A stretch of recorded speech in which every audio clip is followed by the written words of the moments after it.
কিসের জন্য 1200 টাকা নেয়? হ্যাঁ, কিসের জন্য 1200 টাকা নেয়? এই বই জন্য একটা বই, হ্যাঁ, কি বই এটা? এই লাইসেন্সের বই 1200 টাকা দিতে হয়? 1200 টাকা দিলাম। মানে- তাহলে এটা ই দেবে না, একটা বান্দা এই বইটা দেবে, তাই এইটা দেশে এইটা এনে মানে দিছে। 1200 টাকা কি খরচ দিতে হয়? হ্যাঁ, খরচ বই এনে দিছে, এইটা এনে এটা কি এটা? লাইসেন্স। দেখি একটু দেখি, এটা কি লাইসেন্স বাবা?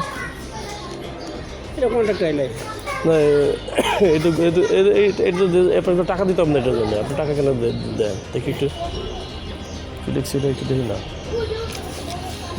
সার্চ। আচ্ছা, এটা 1200 টাকা দিতে হয়? মানে কি ঘুষ দিতে হয়? হ্যাঁ, কী বলবো বলেন, এইটা তো সরকারি নিয়মে, বইটা একটা পরিবর্তন হইলে সরকারি করে দেবে। এবার বলে যে মানে সরকার এই টাকা কি সরকারকে দিতে হয় নাকি ঘুষ দিতে হয়? একটাও সরকারকে দেশে। বাবা দেখি একটু এই বইটা একটু আমি দেখি তো।